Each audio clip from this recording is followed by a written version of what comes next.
don't want any errors.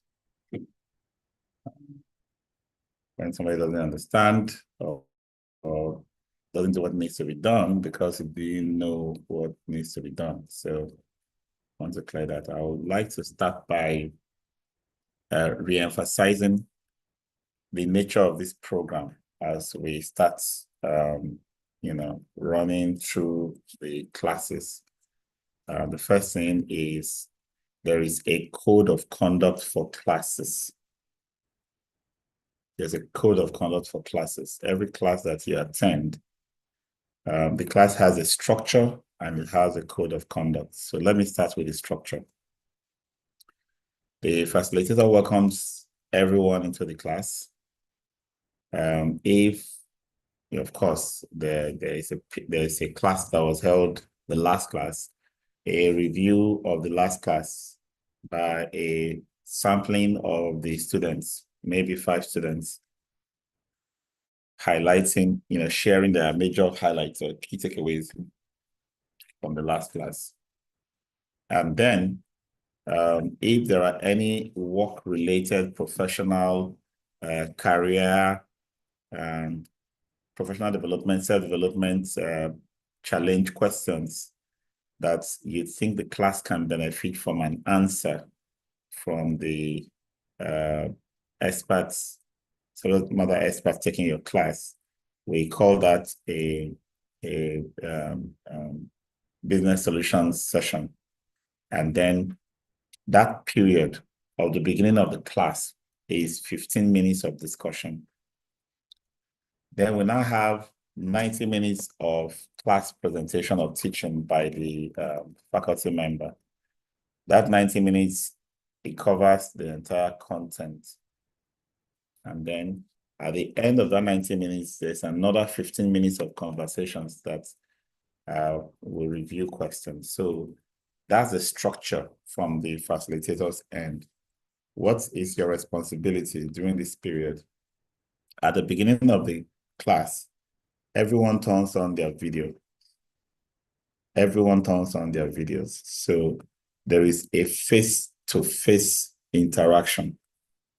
We are creating not just an opportunity for you to learn something, but an opportunity for you to interact and mingle with other professionals in the industry. So when we see your name, we want to see who is behind that name. When we hear your voice, we want to know whose voice is that. And when you share your experience, ask your questions, we want to see your face while that conversation is going on. For the 15 minutes at the beginning and the 15 minutes at the end.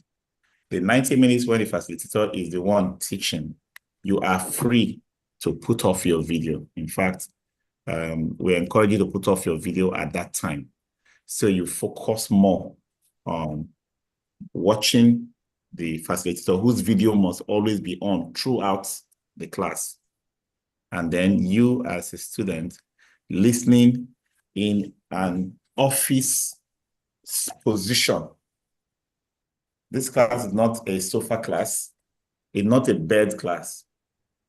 It's not a bar class. It's not a vehicle class. Those positions are not approved for attending the classes. The expectation is each person who joins the class between 5 p.m. and 7 p.m. is in a position where you feel like you are in an official environment with a table, chair, upright, and a notepad and pen to take notes. It's not a class where you'll be under a duvet, or you'll be in a meeting with other people, or you'll be driving a vehicle, or you'll be in a bus, or you'll be multitasking. No, it's not. It's not. You will not be given the mark or the score for attending the class if you are trying to multitask. Now, I would explain the reason why we have this rigor in the program, but I need to explain first what the code of conduct are. So that's the first thing. Turn video on at the beginning, turn video off during the 90 minutes. and then turn video back on when conversation wants to start. It doesn't matter whether you are the one talking or you are not the one talking. Everyone turns on their video. So I'm going to appeal now that we all turn on our videos. Today, we're going to introduce ourselves. I'm going to give you time to, respond, talk to each other. We're all going to get to know all ourselves today, okay?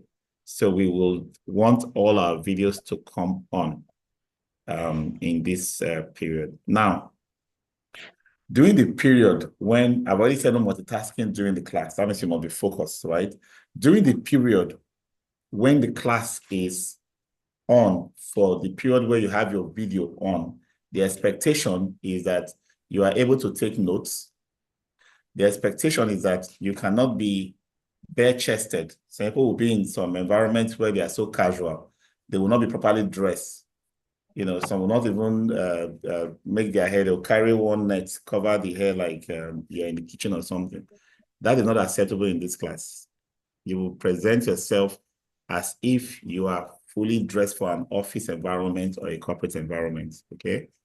So I just needed to clear that up. And then if we find anyone in a bus driving or doing any other activity and his video is turned on, we will turn your video off and mark you absent for that day, because it means that you double booked your time for the class.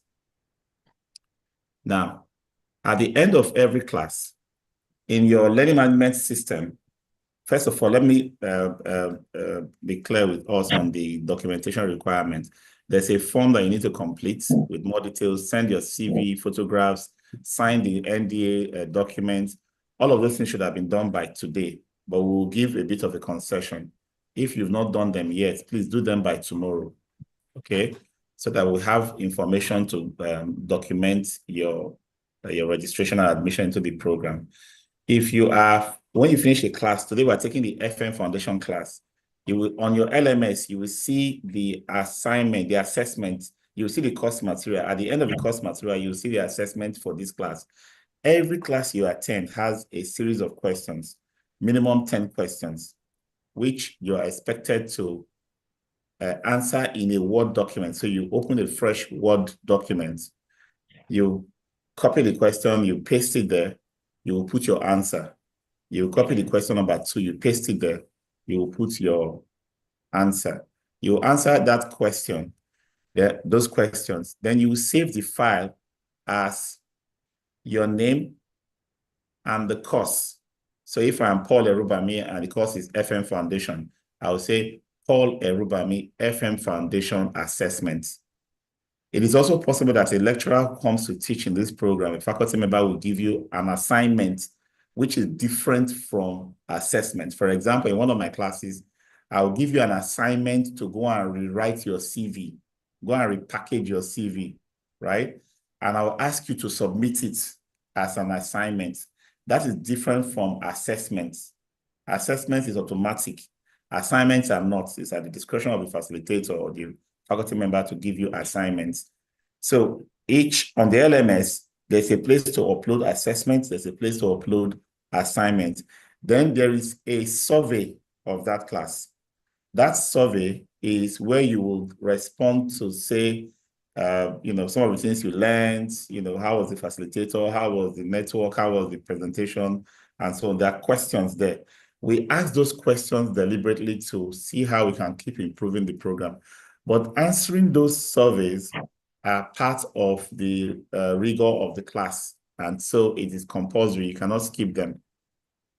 The surveys and the assessments must be completed before the next class. So today is Wednesday, 5 o'clock to 7 o'clock. So my advice is at 7 o'clock when we end this class, you go ahead and do the assessments. You probably spend maybe an hour doing that.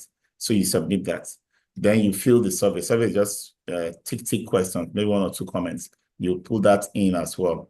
Once you have done that, you are done. But if you couldn't do it complete today, maybe you are still, as you have answered the questions, you have to be distracted. You have to go and take care of your baby, or you want to go and feed the family or whatever. Tomorrow, try to make sure you complete it and go back in and upload everything. Okay? Now, let me explain why we have this level of rigor in the program. This is the first time a private organization is creating a credential in facility management in sub-Saharan Africa. It's a comprehensive body of knowledge that incorporates learning and practice. The expectation is that at the end of the program, everyone who earns the certificate should be able to defend the certificate, which means you are able to comfortably communicate in the FM lingo, in the terminologies that we use in facility management, which means you must have listened attentively. On your LMS portal, you also have videos of previous classes of this same session that you can always refer to, that you can go back and watch again and again. That's one. Then two, you must be able to produce simple documents and templates used in FM from what we are teaching. A slide that you are learning from may not give you the full template, but will give you bullet points of things that should go into such a template. Take asset register, for example, right? Your ability to know why those things should be documented as part of an asset register will enable you to create the right templates to do it in your operations. Then when the project comes, we will now give you if I have that project docket, I like to release it early. So in a couple of weeks' time, you will get that project docket released to you. So you see what the instructions are for the 6 projects you will do at the end of 3 months, right? So that if you have time on your hands now, you can even begin to work on the projects, because some people can graduate from this program 1 month after they write their exam, get all their projects in and they're good. Some will take all the whole 6 months we allow. So we allow you between 1 to 6 months. It doesn't mean you have to wait for the entire 6 months to finish your projects. If you have documents in place, if you have data, if you have records, your facility already, just input them into the template and start working on your report, take pictures and work on your report, and then you are good. So in essence, we provide these rigors because we want the message to sink in. Why do we teach? Then give an assessment that must be done immediately, because we want what has been taught to sink in, to settle in the right places in our brains, so that we'll be able to reproduce them and act based on them. And when it comes to the time for exam, there's something that happens with exams.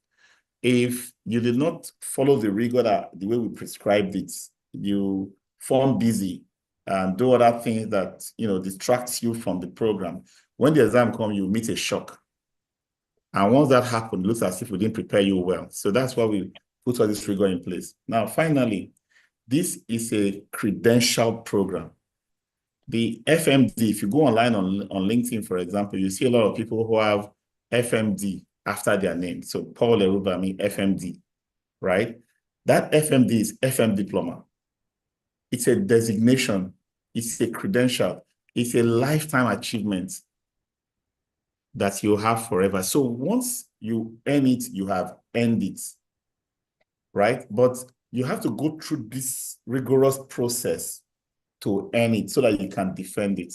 It's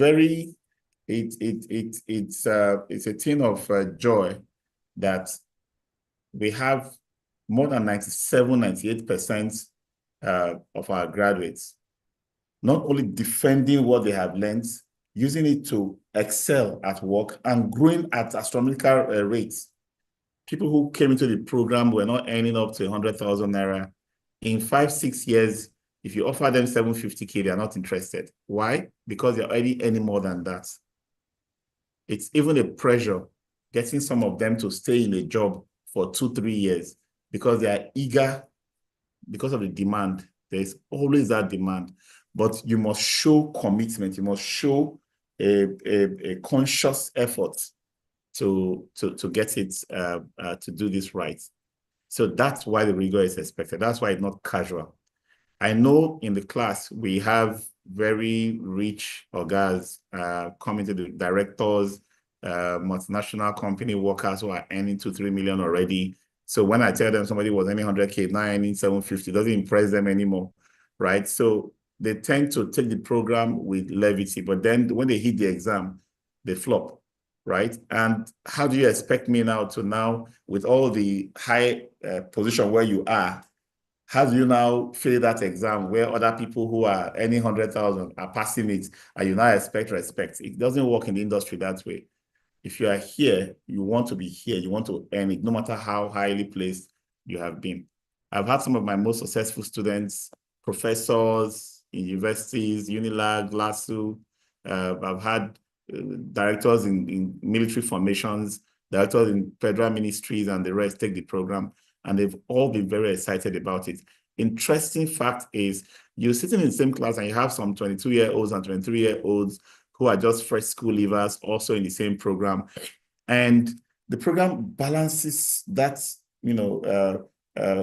from all level of maturity to give you the best outcome. So we just want everybody to be on the same page, please, and stay focused. Another thing I've also noticed in, especially the last class that just finished now, they actually broke my heart because that was the worst class I've ever had when it comes to punctuality. A class where 5 minutes after 5, nobody has entered class. They now, before we enforced starting at 5 sharp. It now turned out that for the first time, we now have a class that we cannot have anybody to start with at 5 sharp. I hope this class will not be like that. By 5 sharp, we want to start our classes. And the interesting thing, after coming late to class, they don't want the lecturer to finish by 7. That's when you now realize that they come with a lot of baggage, things they want to learn. They now have questions upon questions upon questions that those who were here early will now be bogged down to endure extending the class after 7. We don't want anything that will extend the class after 7. In fact, by 6:45, the class should be wrapping up, right? That's the idea of the program. So please, 5 p.m. sharp, in fact, 5 minutes to 5, you've already logged into the class so that 5 sharp, the facilitator can start the class. I want this class to be a very different class. Incidentally, this is a small class compared to the class we'll be having before. We've had classes of more than 115, 120 before, right? So, but this is a very, very small class. And I expect that in this class, we'll have everybody who will take this program very seriously, okay? So, can you please turn on our videos, please? I want to also see ourselves as we meet each other.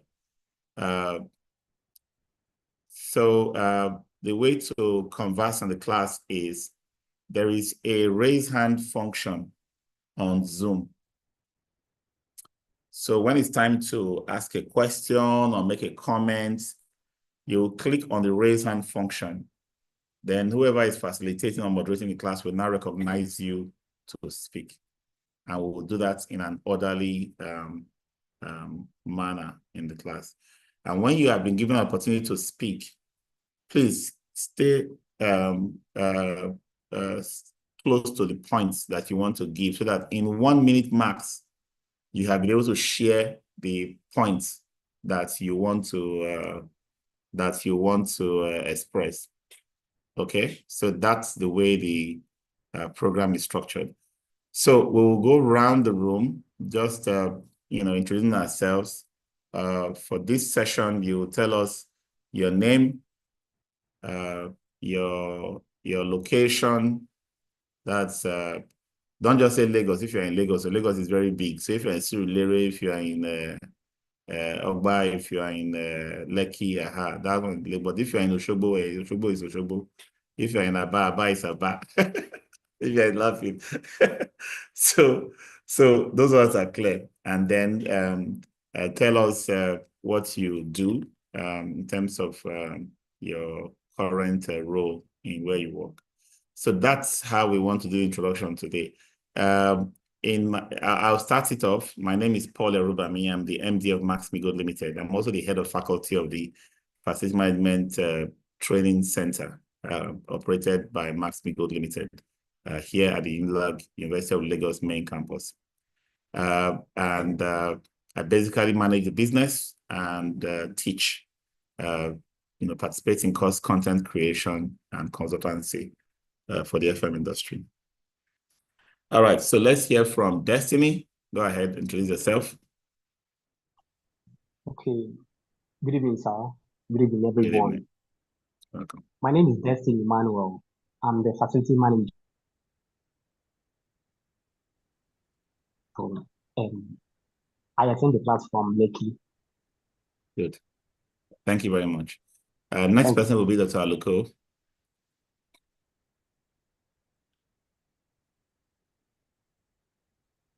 Okay, good evening, sir, and good evening, everyone.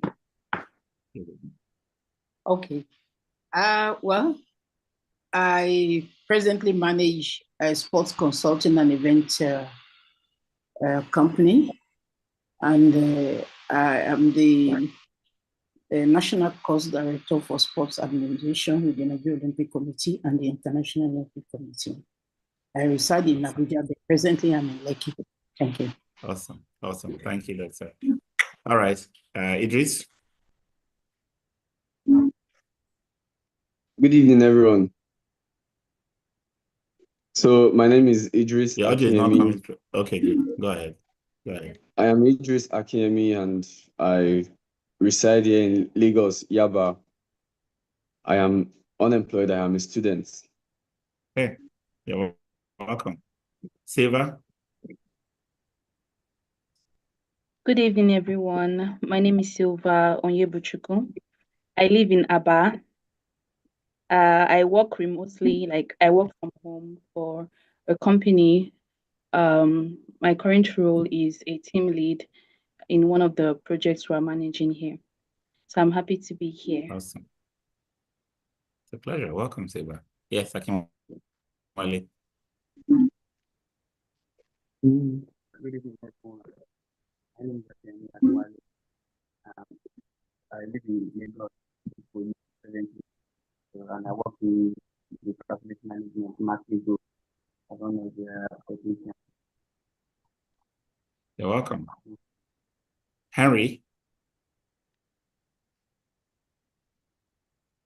Okay, good evening, everyone. My name is Henry Owuna.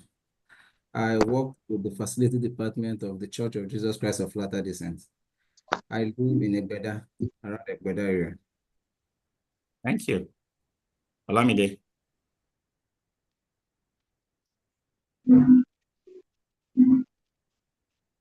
Olamide, you are still muted. Can you unmute? Hello? Yes, okay. Okay. Good evening. My name is Olamide Olajide.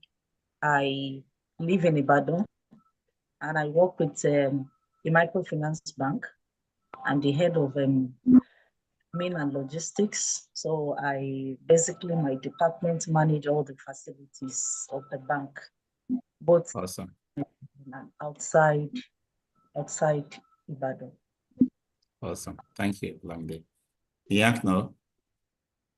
Good evening, everyone. Good evening. Good evening, everyone. I don't know whether you can hear me. Yes, we can hear you. Go ahead, please. I'm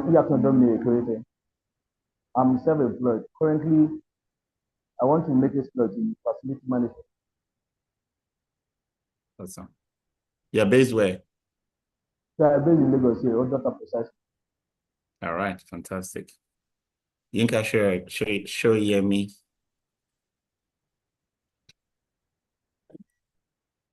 My name is Yinka Shemi Oluwashimilore. I'm from Ogun State. I'm fresh out of school, so I just graduated. Awesome. Awesome. Welcome. Yeah, one of the few who's taking the plunge to set yourself up for something great. Well done. That's good. I'd like to see that. Thank you. Rita Michael, can you turn on your video? Philomena Obaye, can you turn on your video? Fatu Risalo Hashem. Rita, please go ahead. Good evening, sir. Good evening, everyone. Good evening. Yes, my name is Rita Michael, and I reside here in Lagos, Ogudu to be precise. And I'm the supervisor for an engineering company. Okay. Welcome, Rita. Thank Philomena. you. Good evening, everybody. Good evening, everyone. Good My evening. name is Philomena Obahe Eduro. I work with Lapo Microfinance Bank as admin and logistics manager. It's on us to manage our facilities and assets. I reside in Benin. Fantastic. Benin Welcome to City in Edo State. Yeah. Awesome. Thank you. Okay, Fatori, sir. Okay, Oluwaseun Fatorisha. Calling from Lagos, Ikorodu, Lagos. I work with Blue Edge Realtors. I'm an estate surveyor, by the way. I work with Blue Edge Realtors, and I'm in estates agency department of Blue Edge Realtors. Awesome. Yeah, Awesome. Thank you so much. You're welcome. Gifts are gonna take a. No, you're still muted.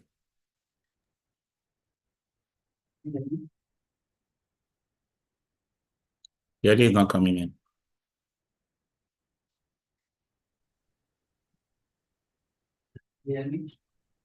No.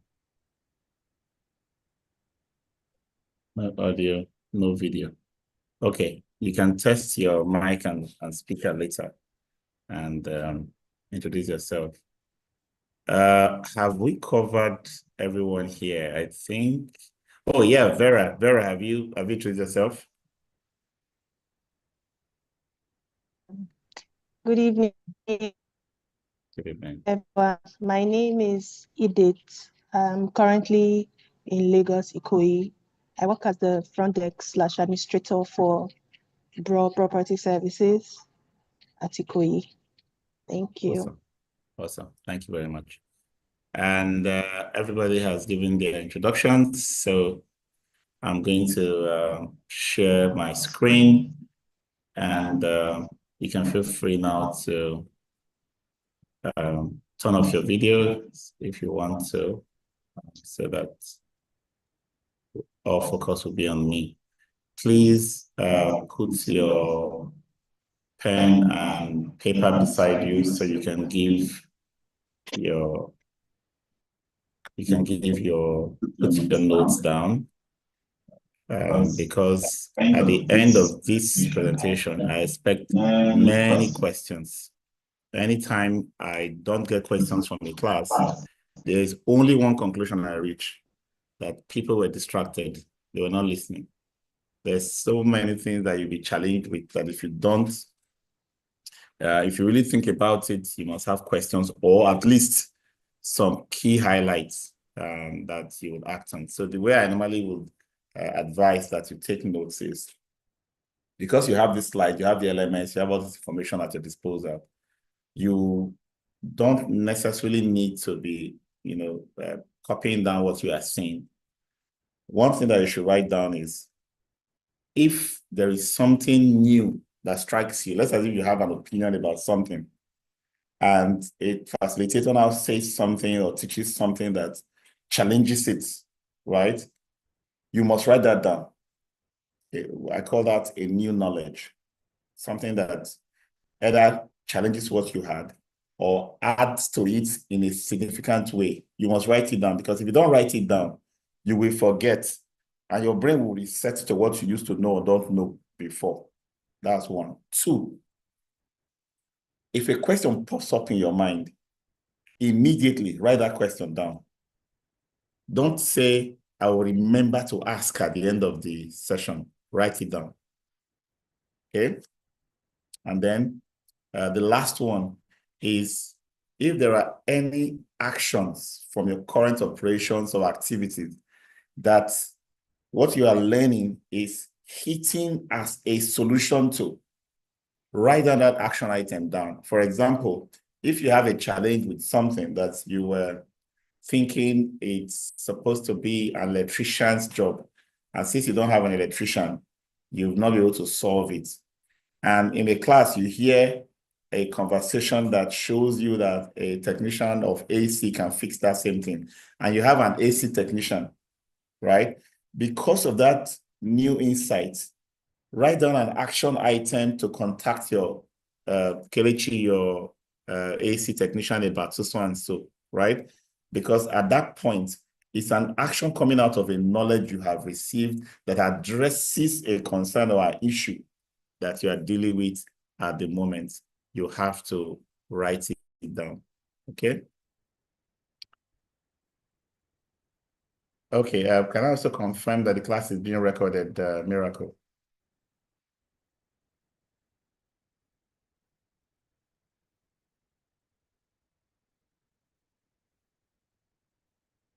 Is Miracle here?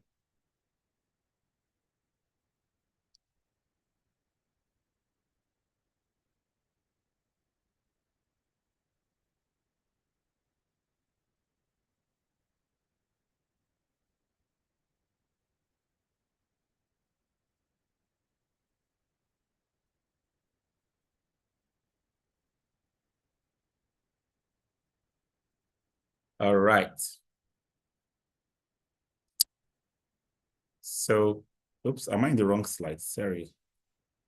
This is my slide I want to share. Let me stop sharing. This is one I used for the orientation on Monday. So there should be another one. 1 second.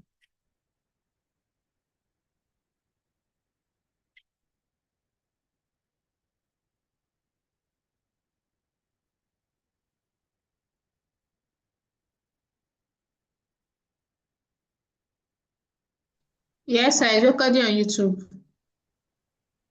Okay. Thank you.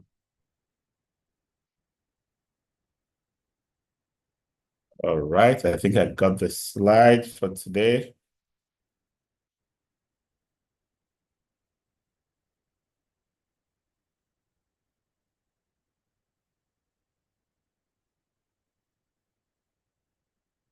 All right, so please confirm that you see my screen. Yes. All right, good. Yes, we can see Great. it. All right, so I'm just going to move straight to the conversation for the day. Please, if you have phones that are not on silent and anything that can distract you, please take care of those now. All right, so facility management, a wide-ranging and growing field, covers various aspects of management. What are we managing? People as they interact with their physical facilities and buildings. The thinking that FM is maintenance, it reduces FM to just one little part of FM. But the consideration of FM as managing people as they engage with the physical facilities and buildings brings a superior reasoning to why we do the things we do, right? So it makes you feel like, yes, we manage buildings for people, because of people, right? And that moves us to the level of understanding what the individuals, the organizations are trying to do in their endeavors. We now enable them to do it by providing them the right spaces and services for it. Okay. And you also have this misconception that when the builders finish building, they look for the FM to come and manage. FM starts from planning, design, construction, maintenance, operations, everything, security, safety, health, sustainability, environmental consciousness, and everything. FM is a very broad scoped profession. When people come to use our buildings, they come under our custody. So we are not just managing the building, we are now responsible for the safety, health, security, and well-being, physical, mental, emotional well-being of the people who come in to use our buildings. When it comes to who can practice facility management, anyone can. There's a transferable skill from virtually every background into FM. The competencies required to manage FM are so broad. Many people think about facility management and think, oh, an engineer is supposed to be a good facility manager. Nope, it's not correct. Someone who has management capability has already 70% of what it takes to manage facilities. But let's look at what the International Standardization Organization, after almost 4 years of work with scholars all over the world, participating in this setting of standards that produce ISO 41000 series. 41011 has definitions, 41001 strategic sourcing, different 41000 series standards for FM.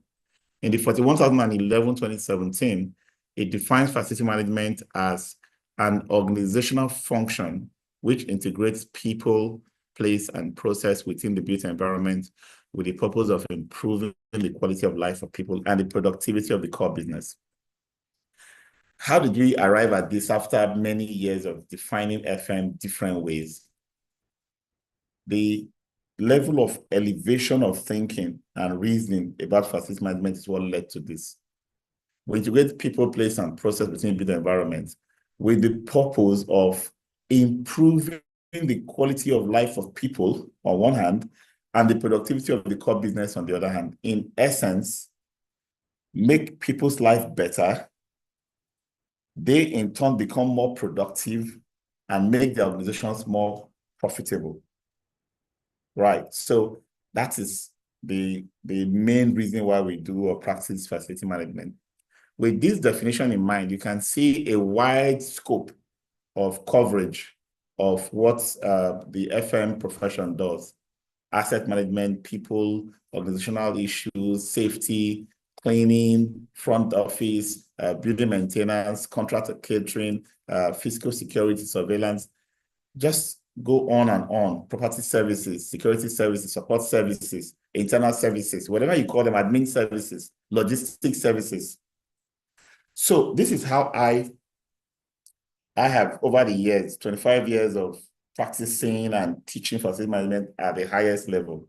By the way, what I probably didn't push in your face is the fact that I am one very unique individual in the FM community globally. In the whole of the African continent, I'm the only person who has the certification, the license and qualification to teach all of the international facility management credential courses. You have the FM essentials of FM. You have the facility management professional FMP certification or credential. You have the sustainability facility professional SFP. You have the certified facility manager, and you have the FM learning system series of courses. I have been qualified and licensed from year to year since 2013 to teach this. So there's a lot coming from that kind of background where I have taught internationally.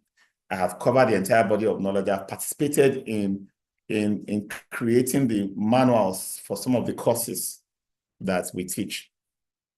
So that when we created the FM Diploma, we are basically creating a local Nigerian training package that is highly influenced by global best practices. Okay, so what you are getting is not just, oh, somebody in Nigeria just sat down and put something together. No. It's local and global at the same time. And our faculty are all local people who have credentialed themselves and also can integrate local experiences and practical work they have done and projects they've executed with the principles that are required globally to excel in this industry. Okay? So talking about the history of facility management, for as long as man has always lived in spaces, there's always been some form of facility management. There's been need for proper ventilation to have oxygen, not to overheat your space, not to over chill your space in winter and so on and so forth. There's been need for some form of refrigeration. Even without electricity, people have always been able to build in such a way that there's a certain point where the building is coolest, where you put your drinking pots, for example, and you put water into that eating pot, and that's your refrigerator without electricity. There's always been that sense of separating where we defecate and urinate and bathe and do all the other stuff away from where we sleep and where we eat. Those are all functionalities. But the profession of facility management did not come to be as a recognized profession until early 80s, 1980s. Before then, there have been 100 years of works transitioning into maintenance. Works are civil engineers or all kinds of engineers and architects that design and build. And because they learned about the needs of the end users and incorporated the requirements into their design and construction, stayed back to maintain the facility. So works departments transforming into maintenance department or shooting off maintenance department was what was known before facility management came on board. And as soon as FM came on board, we took on maintenance and expanded it to include all additional roles and responsibilities that are beyond maintenance. FM need technical skills. You must understand your building. What kind of roof do you have? What is it made of? What kind of walls and windows? What kind of equipment, air conditioning, generators, and the rest? You must have an idea of what they are. So that's where technical skills come in. Does not turn you into an engineer. In fact, we don't expect you to be hands-on engineering or technical. We want you to be a master who understands, one, what the customer expects from a space. If I expect this space to be energy efficient and to be cool to a certain temperature, I know that I need a proper window that reflects heat, that reflects, thermal energy. I need to conserve the cool AC in my space, and I want to ensure energy is efficient because the AC can shut down this compressor and so on and so forth. I want to understand the customer's requirements for light. This customer likes to read, it requires certain luminous intensity from the light. I want to be able to relate that to the size and dimension of lights that I provide for the customer. And how that light, if it's the wrong type of light, can generate enough heat that can counteract what the AC is doing and create more problems and more cost for the customer. And then I want to be able to scope the work that needs to be done to install new equipment, to repair, to overhaul, and also to dispose of at their end of life. I want to be able to supervise workers who carry out engineering activities by getting them to work with me to set up a set of procedures, step by step, how the work is going to be carried out, and make sure I understand what they want to do. So I can use that as a tool to supervise what they are doing and score them if they are doing well and correct them if they are not doing well. Even though they are the experts, I am the master. Expertise is shop floor, it's at the bottom. Master or mastery is higher level. You see a bigger picture. You are the one that connects the requirements of the customer to the specification that is designed into the scope that's going to be delivered by the experts or the hands-on technicians in the field. And it is your job to ensure that that vision of that customer, that expectation of that customer is clearly communicated to the technicians.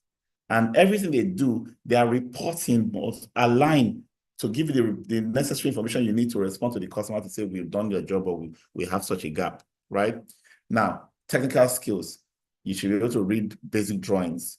See what the drawing, every drawing has a legend. The definition of the meaning of all those gibberish you see inside the drawing is on the corner. Spend time on that legend and see what each item mean there. So by the time you're looking at the drawing, when you see a certain shape, you know this is a ceiling fan, this is a fan coil unit, this is a electrical socket and so on. It becomes easy. Technical skills. When you get a new equipment, the equipment comes with a manual, isn't it? When the manual comes, you will pick the manual and say, this manual is safe. Some people will leave the manual inside the nylon that is sealed in the inside so it doesn't get wet when it's being transported. And that's how they will put it inside one cupboard. And they will trust the technician to go and start running the thing. That one is probably using the experience from knowledge he has from an older version of that equipment to run the new one. Nobody opened the manual. The FM does not even know what components are made up, what your equipment is made up of, because he didn't bother to open it. When there's an issue tomorrow, there's a page where you will get to, and it has troubleshooting guides, step by step, how to troubleshoot various errors. that you see. If you never read the manual, you will not know that that solution is there. You want to call a technician or an engineer somewhere, pay him some money because, of course, you're not technical, you don't have technical skills according to you. Whereas just that manual alone, spending time to read it, turns you to someone who understands that machine. You may not be able to know where to lose the valve to put oil inside. That's not your job. The engineers will do that. But you know that when this machine is to be serviced, the oil grade recommended is an SAE20 oil grade because you read it in the manual. So when they bring the jerry can and come and say, I know this is SAE40, this is not for this generator. That's technical. What you can read and you can see, you can react to it. FM needs to have managerial skills, processes and procedures. There's a whole body of knowledge. There's a step-by-step way for doing everything in FM. Reports that need to be generated. Something happens, an incident report is created. You want to do a certain task, you do a work order. You want to refer to the data of the facilities you are managing. You have an asset register. You want to do an inspection. You have an inspection log, an inspection checklist. The things you have done, you record them. The reports that are generated, you report them. You have an account or finance section where you have your budget and how you spend, you give accounts. There's step-by-step way of doing it. Procedures, processes, policies, all come under managerial skills. You know, I hear some people say, oh, I'm a field person. I'm very good in the field. You know, I'll just solve all the problem. You just tell me, I just go to the market, get materials, come and hire the right people, they just fix it. And then I say, yes, I'm doing. That is not FMO. That's gra. You are doing running helter-skelter. It's not FM. The facility manager who knows what he is doing has a set of principles, procedures, policies, templates, tools, everything. It's like a playbook. You set them in place. Your process can be very simple. Small organization, small building, so you don't need too much. You have a preventive maintenance plan and schedule, and then you create a work order every time something is due, which contains what needs to be done, when it should be done, how many hours, how much it's going to take, and so on and so forth. Just capture that. When at the end of it, customer signs that, yeah, you came for this job, and then you file it off. It just be as simple as that. But there must be a step-by-step way of doing things to prevent issues.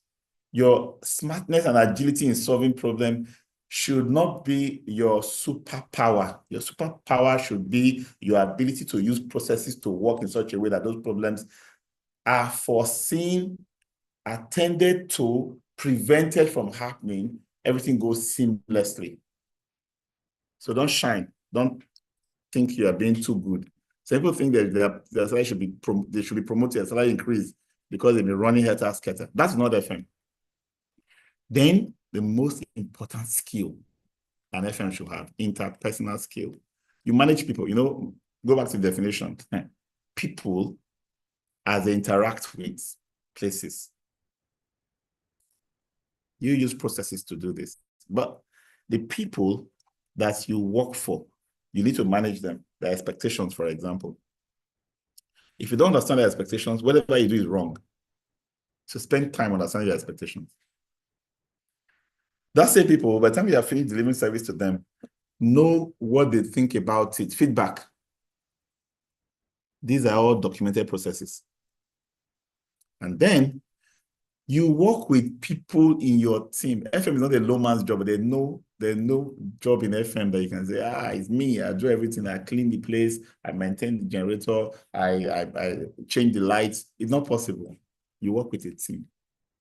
If that team that you are working with, you cannot have a grip, you cannot have connection, you cannot be a proper team, you cannot communicate procedures correctly, you cannot share vision with the team correctly, the operation crashes on its face.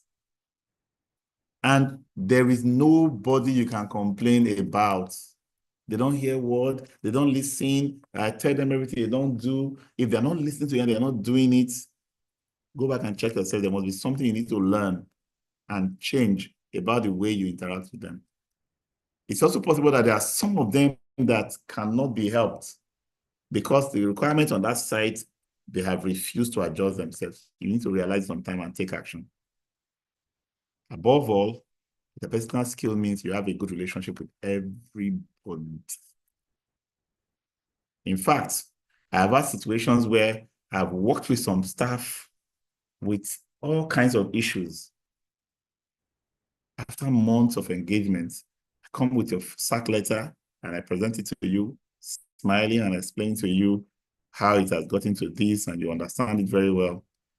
All the time, what I hear is, thank you, you don't try. Because I must try first. I must try first because I want that relationship to continue. I don't want to live here and then become an enemy, unless, of course, you want to. When it comes to interpersonal skills, I must have that relationship with everybody, both the customers and the people I'm working with. Doesn't mean there will not be frictions, though, because there are sometimes when people just out of their personal will want to impose their personal intention and will on everybody, and then jeopardize the general good of everyone else. In a very polite, gentle, humble, smiling way, you will checkmate certain things, and people will still end up being happy, even if they are sad initially. Some people have quarreled with me and dismiss me and say, no, don't work for me again. But when they have somebody else who is trying to get a professional who knows what he's doing, they'll say, go and meet Mr. Paul. He will do you fine. He knows what to do. So that's the reality. So let's talk about the competencies. FM is one profession that when you hear the number of competencies you need to master to become that top level FM, you ask yourself, is it one profession or many professions? Because the human beings are very diverse. Their requirements always changing. And then the resources you need to put together, people you need to work with, so many. If you don't have the key skills, competencies to manage all that, you will flounder. So if you look at these 11 core competencies that the International Facility Management Association have identified from their global job task analysis that they've done twice in the last 20 years, it identifies the core competencies of facility management: communication, emergency preparedness and business continuity, which we now call risk management, environmental stewardship and sustainability, which we now call sustainability, finance and business, human factors, is where all the health and safety, economy, and all of those considerations, security in the workplace, leadership and strategy, operations and maintenance. You see, number 7 is where, what if you hear anybody say, I'm a facility manager, of course, your mind goes to, is the maintenance manager. Operations and maintenance come together to form 1 out of 11 competencies. So if you were to give a share of all your competencies to maintenance, what percentage will it be?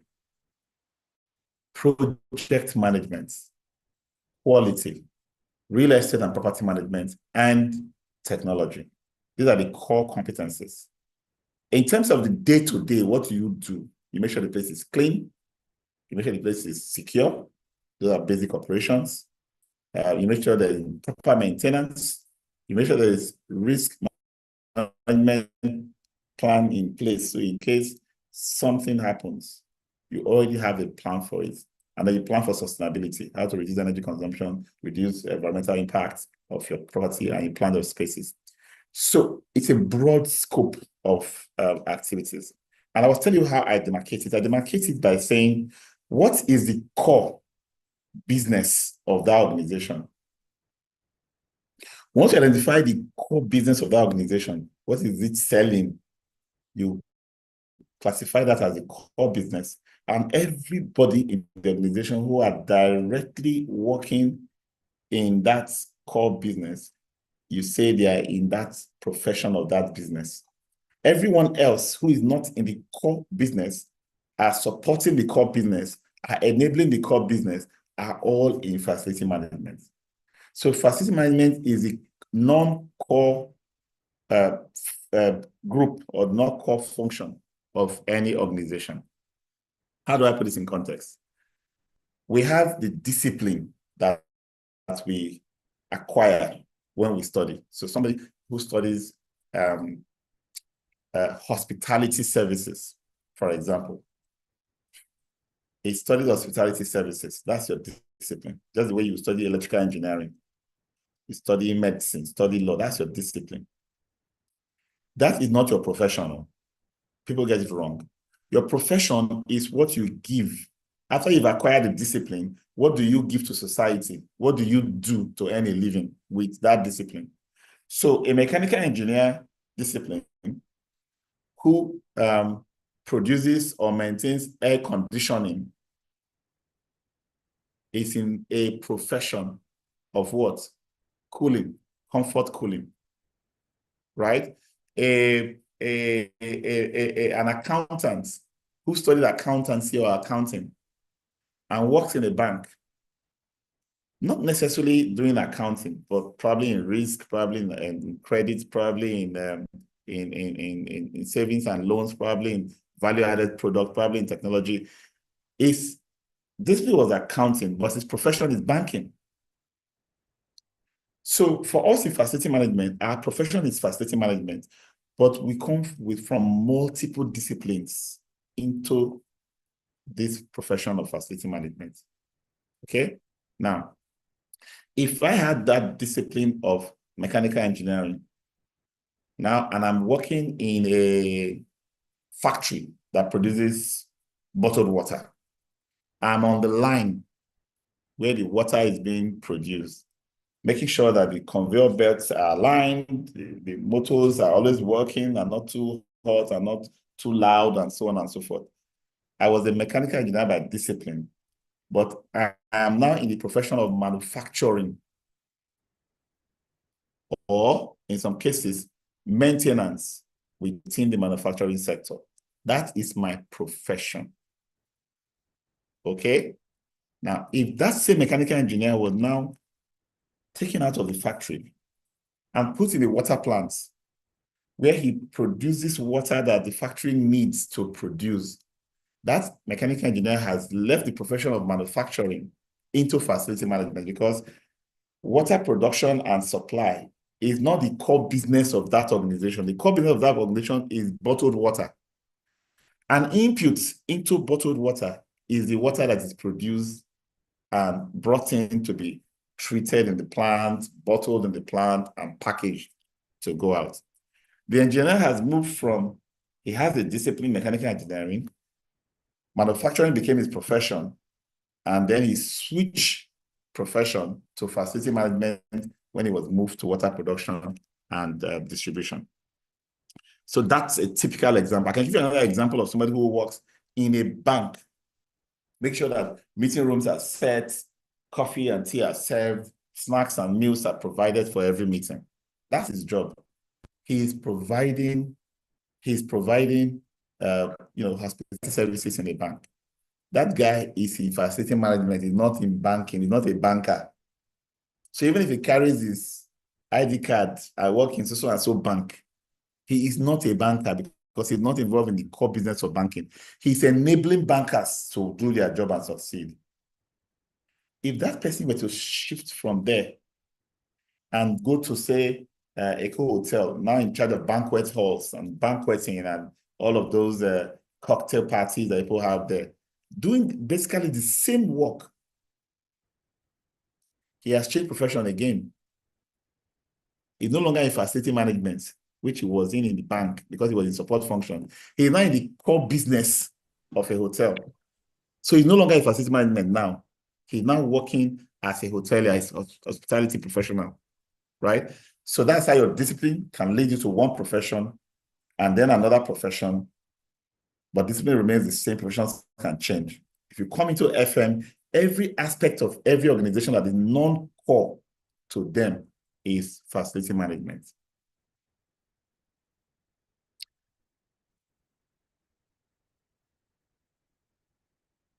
So let's be guilty as charged. We manage buildings. Do we even spend time to understand how the building starts and ends?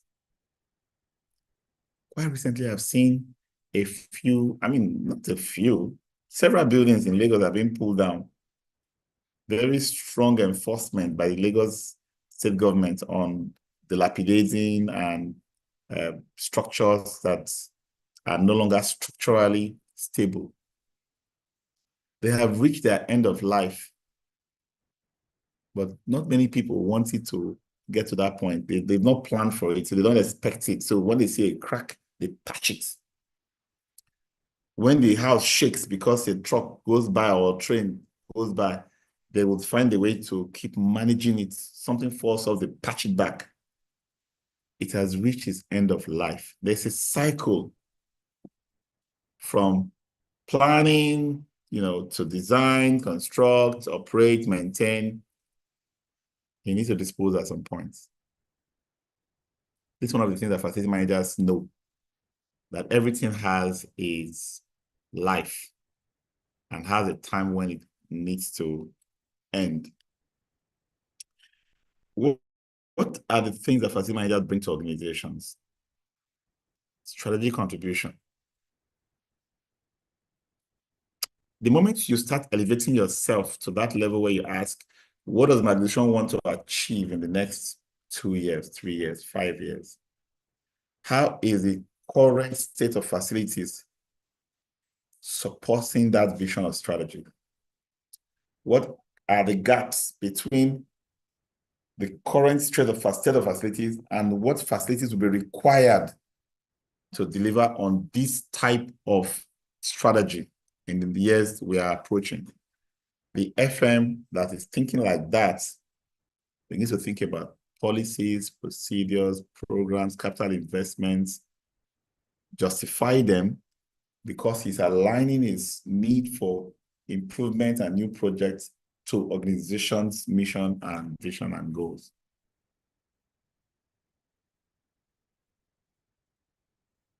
And then FM is also evolving, focusing more on well-being of people. It's not enough to provide somebody a restroom where they use when they feel pressed. We are now at the stage where anybody that comes into under your custody, whether they are well or not, it's not your responsibility. Whether they are injured or safe, it's not your responsibility. Whether they are secure or not, not your responsibility. So we are beginning to think of solutions that we can put some heat imaging devices around, sensors that can pick fevers, identify people who are not feeling well, who came to work before a pandemic or an epidemic breaks out. Please, you're not feeling well, let's take you to the clinic to go and check, blah, blah, blah. Is the FM still just doing tables and chairs and toilets? No, because we know that there's a big risk to the organization if there's a breakout. We know that that person who came in ill with that kind of temperature that our system has picked up cannot do productive work that day. So why take the risk? So FMs are now way more than, oh, come and clean this place, come and fix that thing, come on. If you don't elevate yourself out of that mode, you will still be doing it wrong at that level. And that's why we want you to start thinking about the 3 levels. There's the operational level, that's the one at the bottom where we do all the things that we do. Then you have the tactical levels where you plan 1 year in advance, your budget, your contracts, your projects. And what you plan decides or dictates what you do at the operational level. So tactical governs operational. But tactical by themselves are just what we do. There's a superior reasoning around why we do them, which is strategy. So the highest level is strategic or strategy, and then tactical, and then you have operational. Why you do it goes all the way up to why we exist as an organization. Who are our customers? Who are we serving? What are we doing? What are we contributing to society as an organization? Church, business, shrine, whatever. there's a reason people patronize this organization. The FM must understand that. It affects decisions on what to invest. It affects decisions on how to operate. It affects decisions on basically everything we do in our facilities. If you have your system being disrupted so that you can come and show you are a superhero, you are not adding value to the organization. That every disruption, every stop and start that you create is an inefficiency. Resources are being wasted, time is being wasted. And because we spend a lot of money doing this, the FM need to be proactive to save costs related to management that we do. All right, so this is the point where I'll give us a 5 minutes break. I'll be back at exactly 6:13. This is 6:08. I would request that someone in class to please put on the chat that we are on break for 5 minutes, please. Because somebody who probably knocked off, doodled a little bit, will start saying, I'm not hearing anything soon. So please put out there that we are having a brief break. Thank you very much.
All right, welcome back, everyone. I hope my audio is still coming through to you and you see my screen and video.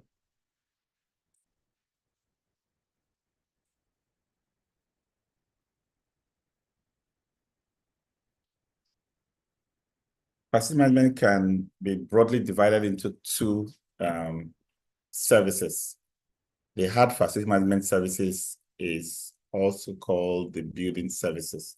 This is one that focuses on the building itself, air conditioning, electrical, plumbing. You know, there are things that are built into the building. There's a structure, and then some of these things are built in to make the building functional. That's the hard FM. Then you have the soft FM, which is also called occupant services. There are services that make the environment pleasant and safe for occupants. So when you do cleaning, refuse, landscape, security, sewage, all of those things that make the place, conducive, we say you are doing soft services, catering, providing of drinking water, and so on and so forth. So that's a broad way of splitting responsibilities in case your facility portfolio is large and you want to share the job out to two different individuals or departments, okay? And then facility management by itself does not have a regulation by government, bodies in most parts of the world, including Nigeria. Now, but then there are professional standards established by professional bodies. All type ICS, the SS surveyors, the engineers, the architects, facility management standards exist. But there is one law that governs everyone in the built environment, including facility management. We call that the building code, the National Building Code. This is where minimum standards of compliance are prescribed, where things that are outlawed, that cannot be implemented legally within the country, are defined. Prescriptions are made for minimum requirements for structural safety in construction, for people's safety, for health and safety, security, structural stability, electrical energy, even energy consumption, and so on and so forth.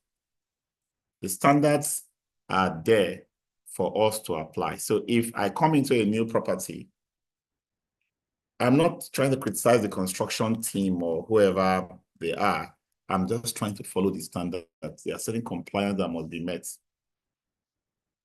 A common problem we're having in Lagos, for example, because of the swampy nature of Lagos, is estates or facilities not wanting to process their effluents because of the groundwater that floods. So you put a septic tank, you flush into that septic tank, right? Of course, your gray water goes out to the gutters. That's almost acceptable anyway. But once your brown waste goes into a certain tank, because the water table is very high and so groundwater seeps into it all the time, you just install a pump. And that pump basically pumps the top of your tank. Whenever the water gets to that level, it pumps into the drainage. The law requires that that water that you are trying to pump out should be processed, at least to some extent, to make the water not harmful to natural bodies or waters that the gutter drains into. So those are standards and those are laws that you must, as facility managers, think about. Because if you are not complying, you are contravening the law. If it doesn't catch up with you, you think you are lucky. They catch up with you, that's when the reality hits. FM can be further broken down into the key elements of people, place, and process. People make up the reasons why facilities are designed. It's all about people, perception of people. The results of your FM job is given by the people's reports, the surveys, the feedback that you get out of individuals who are using it. So relationships with employees, clients, all that stakeholders is the most important thing you can do to succeed as a facility manager, okay? So communication and leadership is key to that process. And then we work with procedures and processes. That's why we say FM is not reactive. It's not something is broken, come and fix it. No, that's not facility management. FM is proactive, which means there must be systems in place to get things done, okay? Everything from routine maintenance and inspections, emergency response and sustainability initiatives are all planned in advance. So when we talk about standard operating procedures, we're basically saying, write down what you want to achieve from this activity. This is the activity name. This is the objective of that activity. These are the steps I will implement, to execute to complete that activity, to achieve that result. You can add things like the materials requirements, person in charge, using different approach to write just one page per activity for all your key activities, and you have your standard operating procedures in place. Every organization provides spaces and services to achieve its goals and its aims, which means people must be productive, people must be, they must find the comfortable or convenient environment to get their job done. So our job is not to just provide a space, but to provide the convenience and comfort required to make that space support what needs to be done. And then process can sometimes be split into two, so that the process of how things are done, then the other part will not be technology that is being used to speed up process. Technology is useless by itself if there's no process. So that's why most of the time you can see FM as people, place, and process, which is individuals that you provide services for and those you work with, the place, which is the property itself that you manage, and then the process that you use to integrate both of them, right, as a key element. But every now and then you see in some textbooks where technology is separated, like it gives birth to technology. Technology is an efficiency, an enabler of process. If there's no process, technology is useless, okay? And FMs must be on the, on the advanced, cutting edge, how would I put it, futuristic view, have a futuristic view of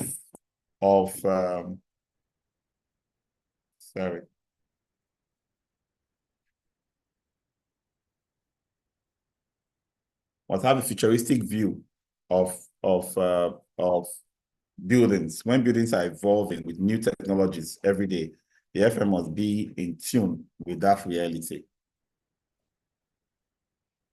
Software, data management, new technologies like IoT, Internet of Things, building information modeling, smart buildings, where sensors and controllers are plugged into the buildings at various points.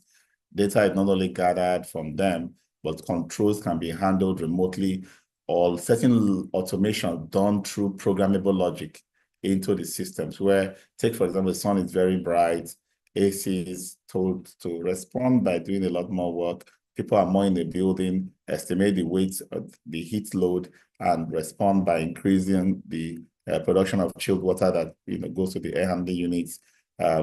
Oxygen level is becoming low because too much activity is going on in the space. Open certain dampers. Nobody even interferes anymore. Unlike before, you have to read it from some kind of indicator and go and take an action. Now buildings are now smart by themselves, that they can do the things they want to do to themselves because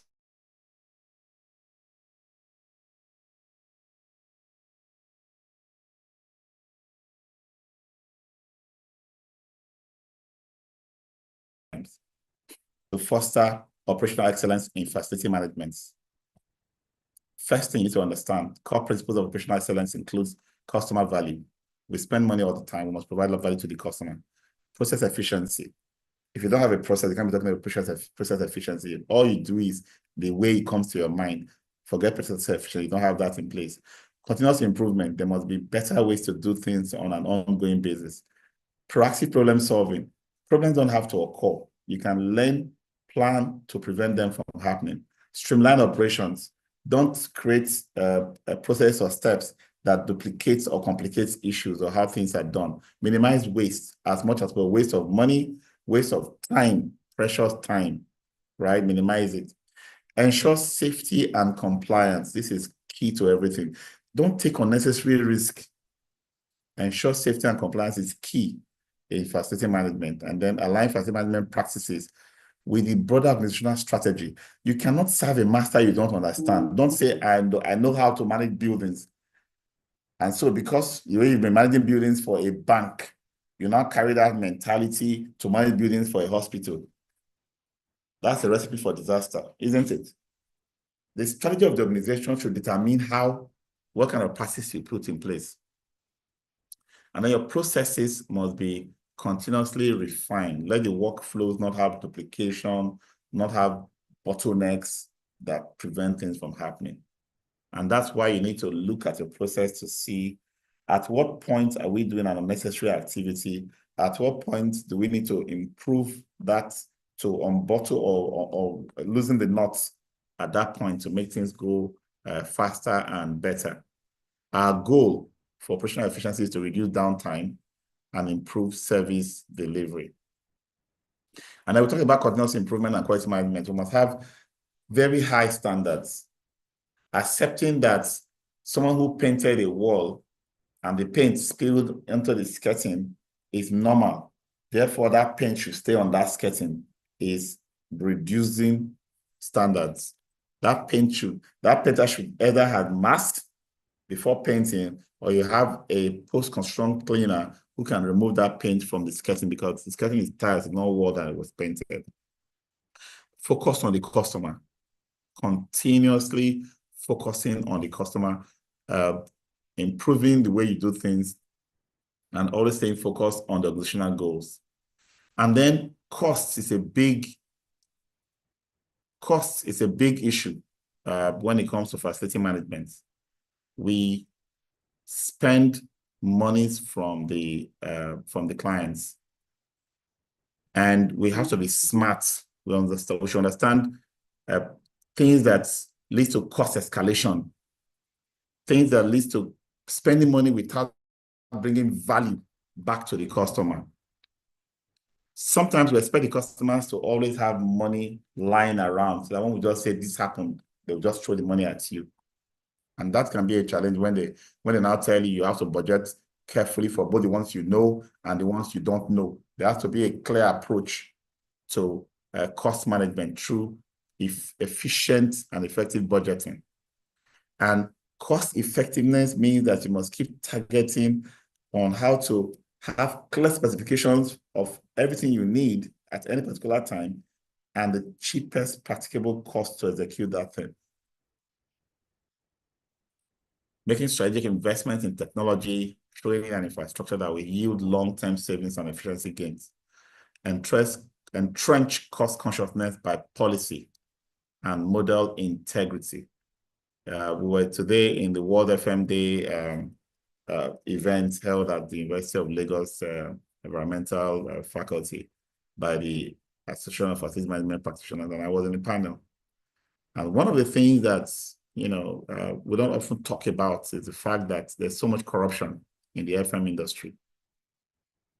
So if you want to really drive value both for yourself and for your organizations you serve, you must model ethical behaviors. Because once there is corruption in any setting, off goes through the window all forms of efficiency, all forms of value, all forms of creativity. And we need to be very conscious of this. And then you must ensure that you have a process of gathering, documenting, storing data that can be used for analysis, that can be used to justify future decisions.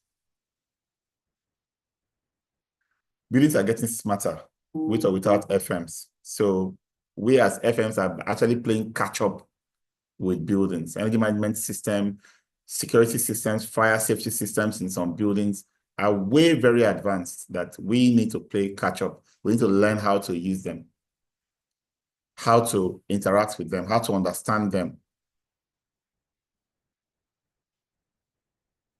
And because you work with people and you work for people, you must ensure that you get to understand how to lead people. I am your servant as a facility manager. I come to work because of you, my customer.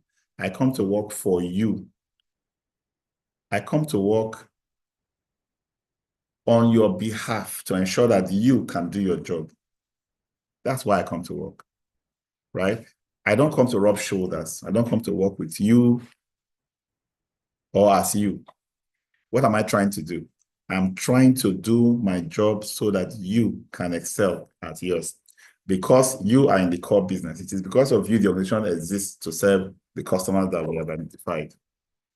So the FM's contribution has to be very clear and conscious. It's not random. We have to have the ability to lead not just the people we serve, but also those who we work with, who serve with us. Can you tell when you are doing well? Some of us are so proud when we've done better than what we used to do before. But we probably don't know that the thing we are doing now that makes us feel so proud is still below par. Benchmarking helps you compare because you have measurements in place. By the time you know what other FM in its own building is also measuring and having in place, you can compare. And you could have 1,000 square meters with 10 cleaners. That's 100 square meter per cleaner. And they are probably doing very little work and complain that the work is too hard. And another facility of a similar, size and history is using 8 cleaners, and they are doing better. You will know that it's not the number of cleaners that is the problem. It's the training and the processes that you've not put in place, or some gap in that regard. Benchmarking will help you decide or know what to improve on, what to change, what to add as value to your facility management operations. How about your customer? What do you think they really need? What are the service quality attributes? Some of us make assumptions too much. Our customers should be happy when we provide this. In fact, we kind of generalize. Mr. A was very impressed when I did this. Mrs. B should also be impressed. It doesn't follow. Each of them have their own expectations, service quality attributes that you as a facility manager must understand. While some customers are happy to tell you something that's broken, so you can come and fix it, some are already angry that you let them see that it is broken, or that you were not able to proactively prevent it from breaking down. 2 customers. Are they both right? Yes. Are you right in thinking that one of them is a good customer and the other one is not a good customer? You are wrong. They are both very good customers. They know that, in fact, they are becoming enlightened to the point where this is your new reality. In the past, people see FM as the person they call when something doesn't work. Now, customers are becoming more enlightened. They know that FM should make sure things work. So when things don't work for them, they know who to blame. And you can't blame them for that, but they're becoming enlightened. So you must think about what the customer really wants. Is it timely response to requests? I asked for something, I sent you an email, you didn't even acknowledge it for 24 hours, let alone deliver on it. Or you respond to say, we are on it. And for 3 days, 4 days, 5 days, no further comments, no action is taken. What does that customer expect? Do you know it? Proactive approach to problem solving and identification. One is to respond that I've acknowledged your problem. The next is to be able to, resolve it as quickly as possible. That timely resolution. Timely notification on service disruption. Something breaks down. You didn't schedule it breaking down. It just broke down. Do you start fixing it first? Or do you explain to your users that something has happened and that you want to now go and do this? Because if you don't, they will not know what you are doing. They will be ringing you up and creating all kinds of escalation for you. Give regular feedback. If you're working for somebody, give regular feedback. Don't say, Shay gave me a week to do it. I'll report back after 1 week. No. Step by step on the way. you carry the person along. Because when a hiccup occurs or a bottleneck shows its ugly head, raise ugly head as you are doing that stuff, because if you give regular progress and update and they're satisfied with what they are doing, nobody will worry about the escalation of time that adds to it. Under promise and over deliver. Use your service level agreement deadline as your promise. You've promised that before. Let that be your promise on an ongoing basis. Light bulb went out in 24 hours. That's what the SLA says. We'll get it done. Even if you do that bulb replacement in 3 hours, they'll clap for you. Be like, wow, this guy is super efficient. But if you promise them that in 2 hours time, you come and fix that bulb, and then you now spend the same 3 hours in the second scenario, you've created 1 hour of extreme annoyance and anger. They forget the SLA. You promised and you under-delivered. Never do that.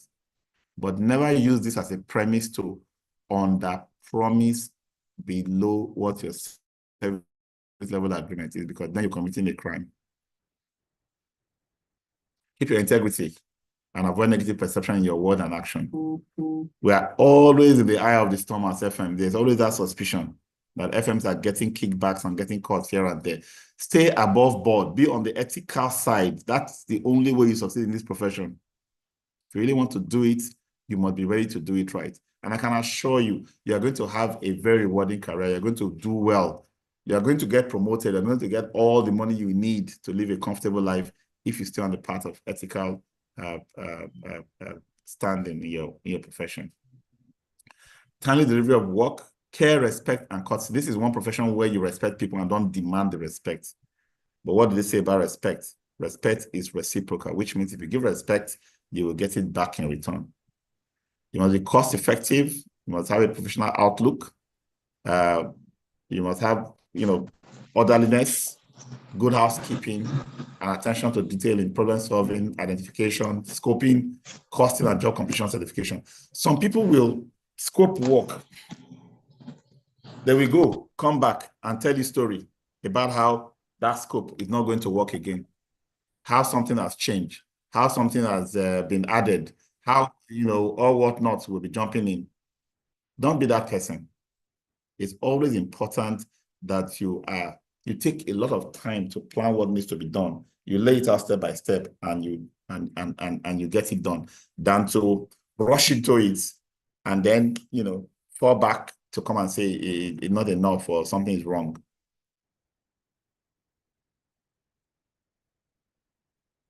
You must know your facilities and services, the scope. There's a contract. That contract should be detailed enough, but you must have your asset register. You must have your condition assessment. You have basic documentation on site. Comply with specifications and standards. If you don't have standards, start by putting standards in place step by step in your facility. Be proactive, be disciplined and orderly, plan preventive maintenance, daily routine inspections. The FM job is an inspector's job. In fact, I have another slide for just take your time to do proper inspection. All that time you sit in the office browsing up and down without knowing with your eyes what's happening in your facility is a wasted time. Find problems deliberately before they become problems, before your customers notice it. In your routine walk around, notice things, take them up, communicate with the customer that you're already on top of it. And then the things you will need to get your job done, plan ahead for them. It doesn't help to have workers on site, and then that's when you start remembering that you don't have this tool or that tool. Take your time to think deeply about what needs to be done and make sure everything is in place to get them done before you move to go and execute.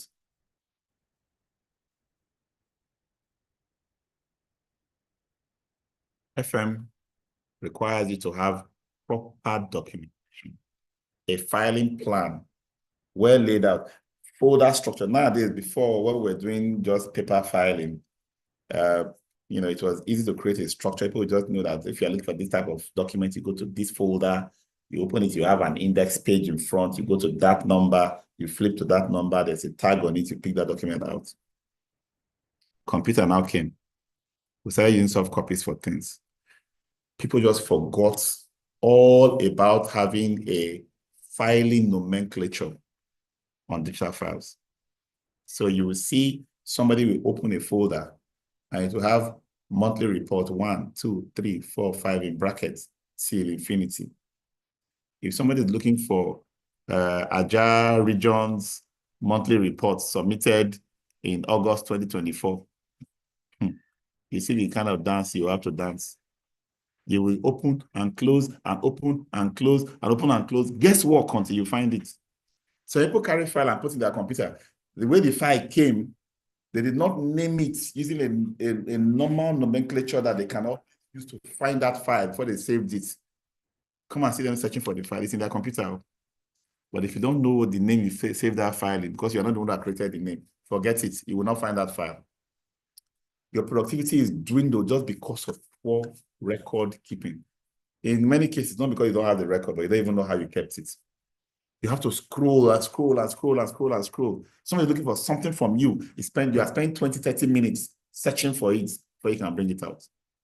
So I advise you, have a folder structure. This folder is for reports. This folder is for receipts and accounting related expenditure. This folder is for health and safety incidents and planning. This folder is for, so that when you're looking for anything, you go straight to the folder you've already pre-programmed for it. Now, those are just folders. What about the files that you keep inside there? Have a way to name the files.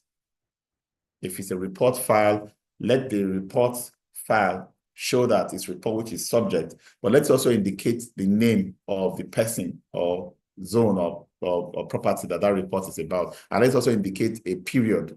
So if I had a file called Lekki Monthly Report August 2024 as the name of that file, when I was saving it, as it came from the Lekki team, instead of me to, I saw it as report form.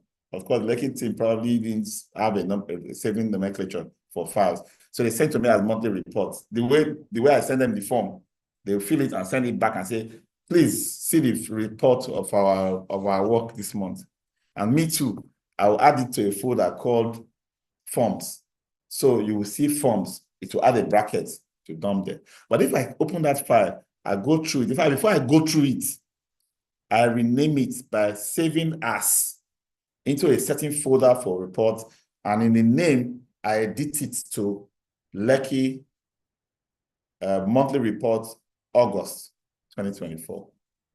Once I save that, I work with that file. Anytime I want to find that file, I will see it easily. There must be a filing program process in place. You must know your occupants one by one. Information about every occupant should be compiled, be at your fingertip. You must have your floor plans, asset register condition assessment, procedures and standards that you have in place, others that you don't have, start working on them, HSC plan statistics, all kinds of the security people, they come to work in your site and you just leave them to do their thing. You're supposed to be receiving those reports. You're supposed to form a structure around the report that they present to the facility, to the organization. When there's an incident, complete a report. Make sure there's a template that is filled out, saved as that incident for that period, for that property in a folder with signatures of people who do the investigation, learning from incidents, root cause analysis in that incident report, because a time will come, a day of reckoning can come, where somebody who had one small accident in your site, it will now lead to something serious. Maybe it doesn't even work here anymore. We'll now go and bring police and bring senior advocates and bring human rights lawyers. You don't have any backup, you don't have any record, you don't have anything that shows that you follow procedures, that you have the right records, and that you recorded the incidents and you investigated it and it's not this and that. Stories that touch, man. That's when you know that you can be left in the cold by people who employed you. If you bring them such nuisance to come and deal with, you go into their black book straight away. In many cases, they will even discharge you and go to court and say you'll be fired for your incompetence. Who will touch you again? HSC procedures and standards are very key. Be conversant with the overall HSC management system of your organization. If you don't have one, maybe a small organization, as an FM team, start creating a HSC system.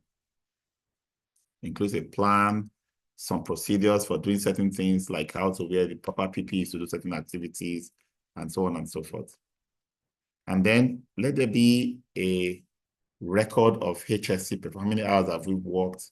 Was anybody injured in this site? How many people have missed work because they were ill? Certain data needs to be gathered.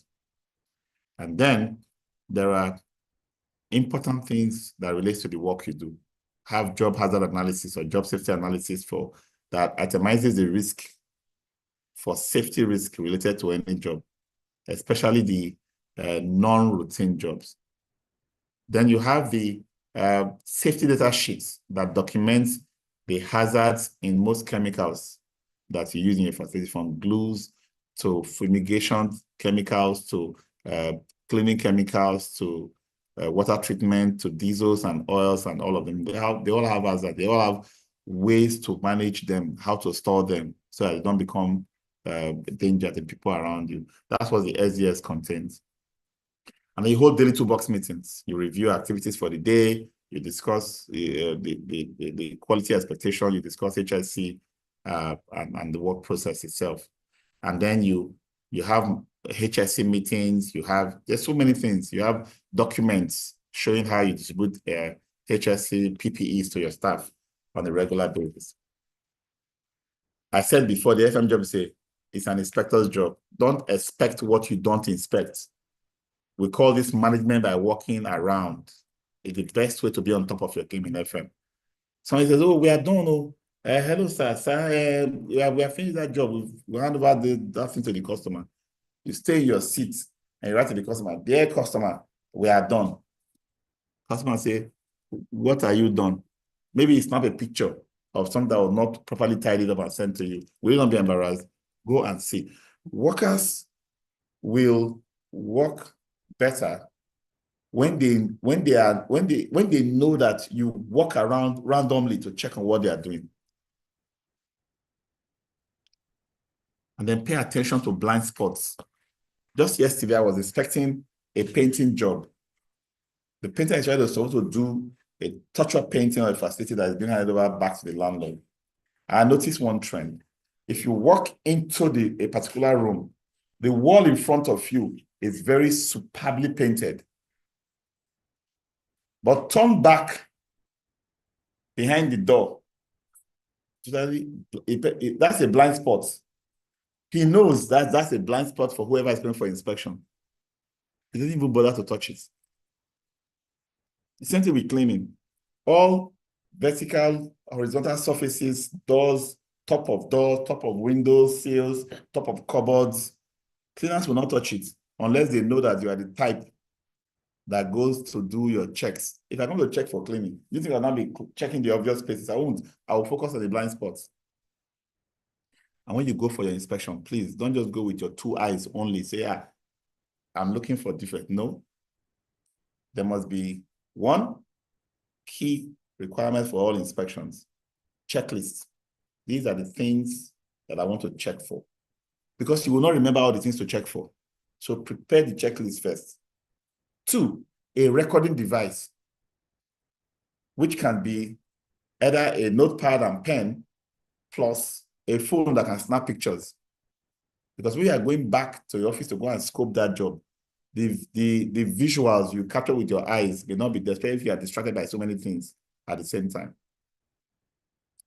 Always plan before you get everything. Plan your work, plan your workers, the steps to take on the job, the workers that want to do it, the tools and equipment that must be put together. I am a bit perplexed sometimes when I see how electricians will just pick one tool, a tester, put it there, and they're okay. Any job they find on site, they want to use that tester to do it. Another technician in charge of maybe AC will just pick one, maybe a wrench or something, plumber. Once he has that wrench with him, he's solved up. By the time they get there, they begin to use, instead of using different tools to do different things, they want to force one tool. They end up breaking and destroying the tools or even wearing out the pipes and systems they're trying to work on. Planning what needs to be done is very key. It's very important for knowing how to prepare yourself to go and do it. And then comply with quality management systems. I've talked about this. Whenever there is a set of processes and procedures, they form your management system in the organization. If there are a series of meetings to be held, each meeting has its objective and people that must attend it and what they must prepare to go to that meeting, and the output that must come out of that meeting. It should be planned, it should be programmed. Everything should be done in order. And everything that's been done in order today should be done better tomorrow. That's what quality management system does for you. Okay, so that's our lesson for today. I'm going to just open the floor now for your questions and comments and takeaways from this session.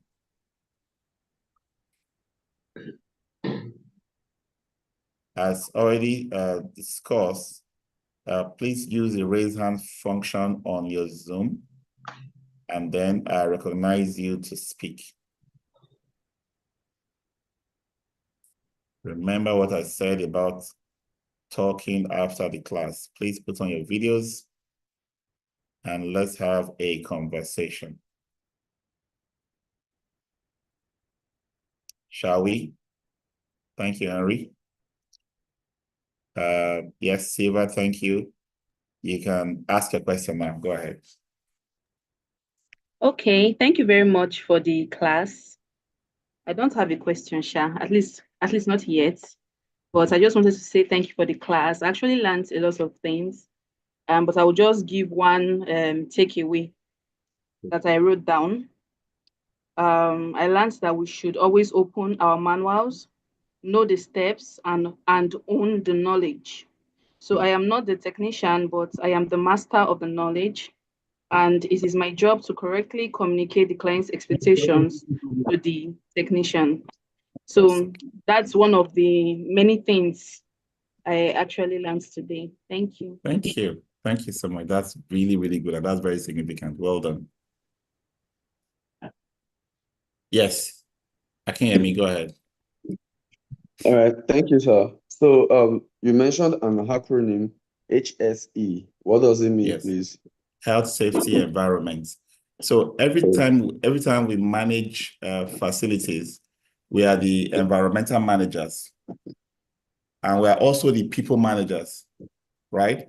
Everywhere that comes in, I kept saying that they come into our custody. Their health, their safety is under our custody, right? And then the environment, where whether internal or external environment, is also something we manage. So we must ensure that we understand the processes for managing health, safety, environment.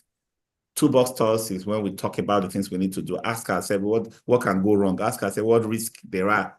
Say somebody wants to wash a tank today, right?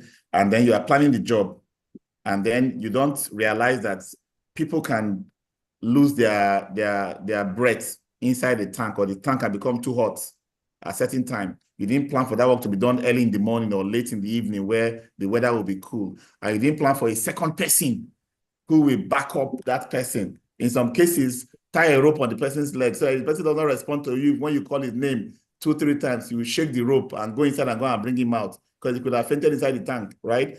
Many things go wrong in our facilities because people don't plan for health, safety, and environment. They just take, oh, this guy knows what he's doing. He can go to the panel and go and walk. He didn't put somebody else to go with him to observe what he is doing, right? And then you don't ensure that he has the proper personal protective equipment, PPEs, to ensure that he doesn't get shocked when he goes to that panel. You just say, he knows what he's doing, let him go and do it.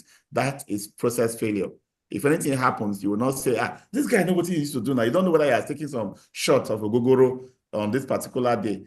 Because he knows how to do it, he say, go and do it. But if you put a process in place and put a check to ensure that if he's trying to swagger right and say, okay, stop. You can't do this job. Let's leave here before it gets too bad. HSE is very key to the work that we do. And there are a lot of processes. In this program, you will have a session where you're going to deal, in fact, several sessions where you're going to deal with HSE processes. Okay. Okay, hello. All right, Philomena, your hand is up. Okay, Thank you so much. You just answered one of the question I wanted to ask, the full meaning of HRC. And I want to, for me, I learned so much. I've actually handled this role as in admin and logistics for more than 5 years. My takeout from this lecture is very key because I have managed this for years, but there are certain things I didn't know that I was managing, I was doing, especially as it concerns managerial skills, where you had to expose us to not just the facility, the assets, the equipment, the environment that is supposed to be our priority checks. The individual managing or using this facility should also be our top priority. Fantastic. I picked that and it's very key Fantastic. for me. Thank you so Fantastic. much. Thank you. Thank you so much. I've seen some places where somebody's chair is already causing backache for the person, but the person is still managing it. It is your job to say, please don't use this chair again. It's causing problem for you. I see that you're having backache already. Let's change your chair for you. Let alone, you will not be the one say, no, still manage it. Manage it. It has not broken finish. After that time, you know that you are saving money and killing people. All right. Thank you very much. I'm happy that we've had those takeaways from the class, and I look forward to the next session on Friday. Until then, have a good week ahead. Please don't forget to do your assessments. Fantastic job you're doing. Start strong and finish strong, okay? Bye-bye. Bye. Bye. All right, thanks. Bye.